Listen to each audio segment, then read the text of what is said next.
I just want to address learned helplessness, a symptom of having been hurt in some way or another as a child over a period of time and not being able to change it. And I feel like the Coke plague, and I'll call it the Coke plague because if there's that much Coke coming into our nation, that it takes cartels, that it's making and creating cartels, that means there's an incredible lot of consumption by somebody of Coke in our country, and they're paying for it. So I feel like learned helplessness is involved in that because it is an upper, right? It is something that helps people talk when maybe they were not allowed to talk and not given the proper and due power and respect and freedom they should have had. And they're using Coke to offset that. So I think it's part of the plague of child trafficking. It's horrible. And yesterday I was feeling a lot of pain in my healing, but also hopeful. But I was just mad at people. And I wrote a poem about it. I wasn't all that happy with myself either, but we're all the same one. So this is my poem. I feel useless, but it's a lie. People do coke, and I wonder why. Causes cartels to spoil the land's children and every man. How weak to like a fake light when God is waiting right in sight.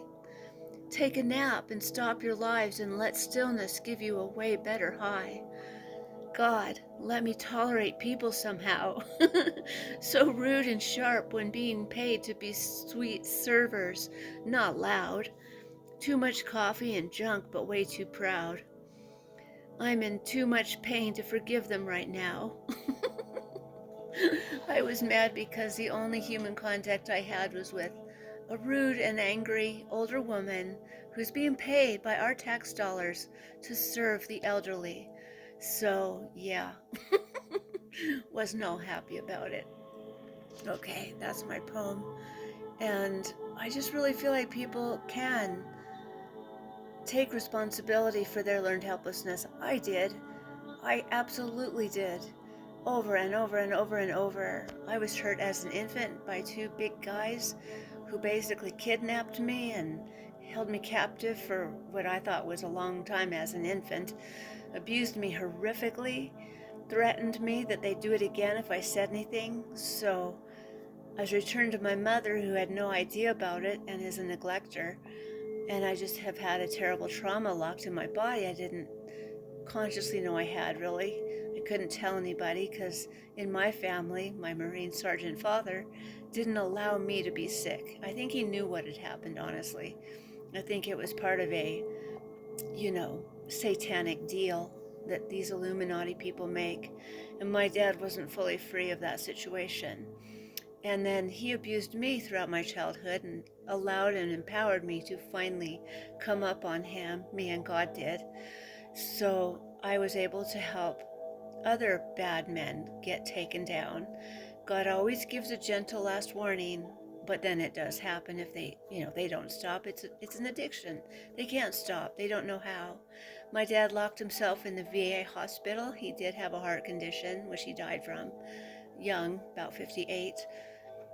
And he did therapy all day long and then apologized profusely, but he locked himself in there so he wouldn't hurt any more children.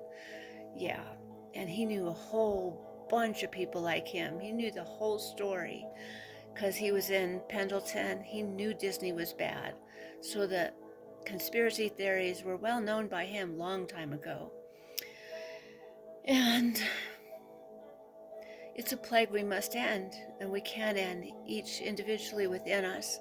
We can go for the highest enlightenment in our lives. We do not have to be held down by this.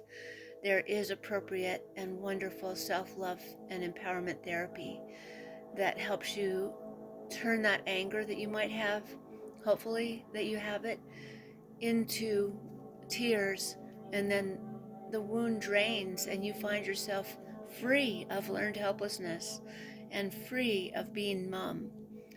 And life can be great. You can have all that you want. It is a horrible, horrible, horrible thing that we might have volunteered to go through to end this thing on our planet. But we can do it, and we are doing it, and it is done. More than you even know, more than most people know, it's already done. So just as far as your children, never leave a baby with only one person. If they're in any way capable of being taken over, like out in nature or camping like my mom was, she was taken over by two young men. I don't know how, what they did to her, but they took me, and she slept through it. I don't know what happened. It was in the middle of the day. So she doesn't know what happened. And just never leave your baby alone. It's actually the worst to have done to a baby, because a baby is straight from heaven, and it's such an absolute affront, and it's felt on every cell and molecule. And then the cries are terrible. Babies cry, but that's a good thing also about babies, is if you can let that happen and unwind that pain. Cry like a baby. All right, have a good one, a great life, and you can.